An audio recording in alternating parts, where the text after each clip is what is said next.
Is AI going to replace books?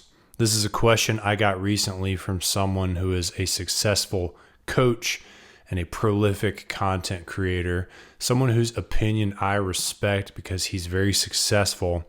And it gave me pause because as someone who helps coaches and experts publish books, if AI were to replace what I do, I would be out of work.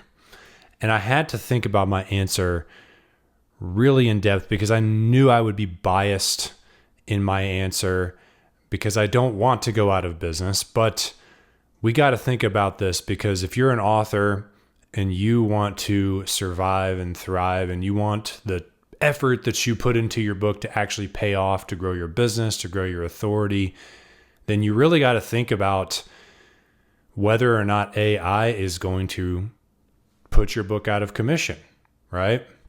Is it even worth all the months it takes to write a book when more and more people are just turning to ChatGPT or Claude or whatever in order to get the answer that they're looking for? So I thought this through in depth, and I'm going to give you my take on why I think AI is absolutely not going to replace books. There are two big reasons why that is true. And I'm also going to, at the end, share the role that I believe AI will play in the book process. Like there is a certain way that books and AI are going to be paired together to create a better reading experience for the reader to help them ultimately solve their problem. So the first big thing that I want to stress, and this took me a long time to learn when I started writing books, and it's that humans don't learn things through like how-to lists of information. Humans don't learn things from just sitting through like an operations manual, where it's like the 10 steps to better email marketing. That is super dry. And if you wanted to become a email marketer, you might like ask AI, what are the 10 ways for me to improve my email marketing? And you could try some of those, but if they didn't work right out of the gate, you're not really that invested in those strategies. You're just going to move on and try something else. And you didn't really learn anything. You weren't changed as a person on a deeper level from asking AI to help you with your email marketing and quickly scanning that list of whatever it gave you. So one thing that is true about humans, for whatever reason, in order for something to actually sink in deep with us, we have to hear the story behind how the thing was discovered in the first place. So if one of the world's greatest email marketers wrote a book, he would likely say that, at one point he struggled to grow his business and he tried everything and he even sent emails and they didn't work. And then one day he got fed up and he just sent this quick little email and somehow that blew up. And that taught him that people respond more to questions versus teaching, because he got 27 replies in his inbox all in one day to a single email. And he would tell you what the email was and what some of the replies were and how it led to conversations and clients. And you're like, oh, okay, so that's how that actually worked for you. And notice he wouldn't even have to tell you what to do, but just telling you that story would help it sink in for you. A philosophy. People remember they remember you when you change the way that they think versus when you just tell them what to do. And the way you change someone's philosophy, their thinking, is through telling stories. It's just the way our brains work. I've done other videos on this, right brain versus left brain. Okay, so if you wanted to really learn something proper, you would actually need to go to AI and say, hey, could you tell me like 5 true stories behind how email marketing got discovered and the components that make it work and the philosophies behind why certain strategies work, then that would change you. That would improve you. That would cause you to actually level up as a business person or a marketer or an entrepreneur. So you could do that. You could go to AI and you could ask it to tell you those stories. But what an author has done in a book about email marketing is they've already told their real human story in the book for you, and stories from their clients and things like that. And they've refined and curated those stories and like learned the right way to tell the stories so that you can understand them better and the concepts can sink in. Most authors, if they've cared at all about their books, have put hundreds of hours into the creation of the book itself. And so AI, at least not anytime soon, is going to be able to replicate the quality from an output perspective that you get when you actually pay $10 to buy someone's book and consume that. And even when AI matches the level of teaching that a book currently can bring, all authors are going to do is take it to another level. They're going to have different elements in their book. Maybe there's lots of QR codes throughout the book that link to YouTube videos where they tell stories, or they create, custom GPTs, which I'm going to talk about in a minute, to pair with their books in order to give a better experience to the reader. So it's not just that we're going to sit back and watch AI cannibalize the product, the books that we're working so hard to create, because it can do it as good as we can. It's a tool that we have to use. So it's just going to raise the overall quality expectation of a book. Just the same way that like the food you get at a restaurant now, there's a much higher bar than there was 40 years ago, right? When you went and got like some diner food. Now it's like organic, local, elevated, like fine dining everywhere. I live in Denver and there's so many good restaurants here. But have restaurants and restaurant owners just gone out of business because the standards have raised? No, of course not. They've just adapted to the standards. And now everyone has the best equipment and everyone has access to training, and everyone can fly in a, Michelin star chef for the weekend to train their team or help them develop a menu or something like that, right? It's a competitive advantage that everyone's using, and it's just creating a better end result for the customer, the person that's visiting those restaurants. The same thing is going to be true when authors are using AI in the development process of their books. So I just don't look at AI as this like, oh my gosh, it's this thing that's coming for us and it's going to replace us. I see it kind of like when the bulldozers showed up and people were digging ditches in the Industrial Revolution, and people were like, oh shit, I'm going to lose my job because the bulldozer can dig faster. But all it did was increase productivity so that people could dig a lot more ditches, and those builders could build 5 buildings at once instead of 1 because of the power of the machinery that they had.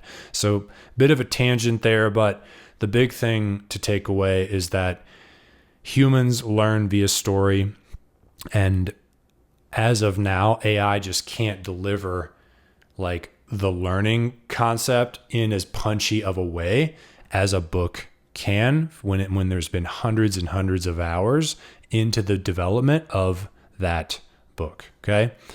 And the second reason why I do not believe that AI is going to be a replacement for books is simply because there's more than one solution to every problem, right? If you need to lose weight, you could easily just be like, screw reading a book. I'm going to go to AI and have it tell me how to lose weight. And what type of answer do you think it's going to spit out? It's going to say, what you want to do is eat healthy and exercise. Of course, that's what it's going to say. Eat more vegetables and start running. But what if your knees are banged up? I'm training for a half marathon right now, and my knees are frankly not loving the process. So I don't know if I'm going to be able to continue running as my form of exercise, at least not at the volume that I'm doing right now, running like 15 or 20 miles a week. I'm probably going to go back to yoga and weights and maybe a little bit of running because that just works better for my body. And what if, AI told you to eat a ton of vegetables, but tons of fiber just don't work well with your digestive system? Or what if you actually have psychological issues or you have stored trauma in your body, and that's the real reason why you can't lose weight?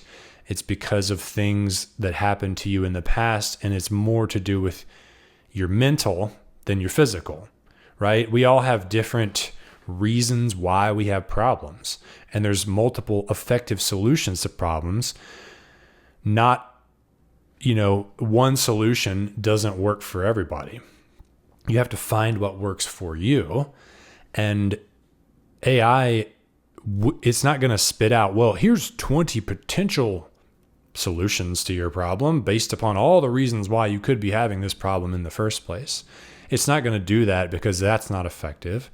It's just going to give you the most conventional, like tried and true answer. If you ask it how to make money, it's just going to be like, well, you should invest in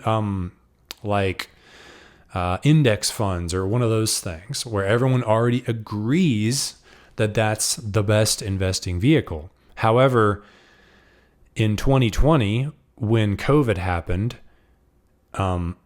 everyone agreed that Amazon would be a fantastic investment because, for obvious reasons, everyone has to get everything delivered. Nobody can go shop at the store anymore because there's this pandemic. It turned out that wasn't true. Amazon was not a great investment from 2020 to today. You would have been better off in a lot of other investments where everyone did not agree, right? If you want the outsized returns, you often have to seek solutions that are a bit out of the box, that not everyone is agreeing is the effective thing. So that creates a problem when you go to AI to solve your problems. It's just going to give you that cookie cutter solution. But we all have different problems, different reasons we have those problems. And so for that reason, AI is not a replacement for a book that can present a very refined approach to a problem based upon someone's specific solution. I think AI would be better off at coaching you through the process of selecting the right book to go and read. And yeah, you could say, well, why wouldn't AI just tell me what's in the book? Well, it goes back to reason number one, is it would have to tell you a bunch of effective stories so you could actually change as a person on the inside and think differently, because you always got to think differently before you can act differently in any sustained way. You could act differently for 2 weeks, but if you don't really change the way you're thinking, you're not going to fundamentally change as a person, and you're not going to fundamentally get a new outcome beyond the one that you're getting today. Now, I do want to end this with a huge caveat, is that I do think that AI will play a huge role in helping readers implement. In fact, this is something I'm already suggesting to my clients, is that when we structure their book, we really lean heavy on the philosophical, the how to think side, telling stories. So when it helps people actually get through the book because it's more enjoyable to read that kind of content. And then they put the book down and like, damn, that was a good book. That's going to change my life. Books that do that are not how-to manuals. They never have been. They are how to think, philosophical, deeper in nature, story-driven. And then before AI, you would still put the actionable part of the book in there. And some people would actually get a pen out and have a checklist and, mark up the book as they went through the actionable steps. People have already moved to better versions of that, like online courses and things, even pre-AI, because it's more organized and you can add worksheets and templates and spreadsheets and downloads and all that. AI is probably going to replace that. I mean, it already is, where you can just have it coach you through the actionable part of a book. So what I've done for some of my clients is we take, if it's really meaty, the how-to section of the book, we take that and we train a GPT, which if you don't know what that is, it's just a custom version of ChatGPT where you train it on your material and it pulls from that primarily. And then give free access to that GPT to the readers of the book so that they can implement the actionable part. And then also, in addition to implementing the actionable part, they can basically I'm losing my train of thought, but I have some notes here. Yeah, they can use it for implementation. They can use it like their own coach. And it's going to be much more effective than just having it in a book. That's essentially what I was trying to say. So I am not like someone who is anti-AI, or I think it's, going to ruin everything. It is a tool, a very powerful tool. It's kind of like electricity. It is going to run everything over time. Right now, it's just in the early days. Families used to have one plug in their house. And when they needed to wash clothes, they would wheel the washing machine over, plug it in, wash, and then they would wheel the machine back and plug the lamp back in so they could read their book. That's kind of where we are with AI right now, maybe a little bit past that. Eventually, it's just going to be flowing through everything that we do. We're going to have the glasses, the AirPods, and AI. Once AI is in our senses, meaning it sees what we see, it hears what we hear, that is when it's really going to become on steroids and it's going to change our lives. But it's going to change our lives in a lot of fundamental ways, like this Aura ring that I wear. The more AI works with this in real time, it's going to give me feedback and say, dude, every time you eat soy, you get all inflamed or something like that. Your heart rate increases, and I'll be able to know that I have a soy allergy instead of going years with beating up my body, not knowing it's there. So there's lots of good use cases for AI. It's going to work its way into books, but at the end of the day, authors are going to be able to stay on top of it, use it in the development process of the book. But then I still believe if you have it in you, you write the book by hand, just like, if I was going to make you a table and I could say, do you want me to make one by hand or do you want one from my factory? They're both the same price. You're going to pick the one made by hand because it's just got more meaning, more human touch to it. And this is assuming I'm some great table maker, which I'm not. But at the end of the day, that touch is still going to be there and available and desired by the reader. So never fear. We're in a crazy time right now trying to adapt to this powerful new technology that we have. But if you are willing to embrace it, it's only going to make things better for you, better for the reader, and you'll still get to keep your job. Hope you like this. If so, please hit like on my video, share it with someone who's scared of AI, and I will see you soon.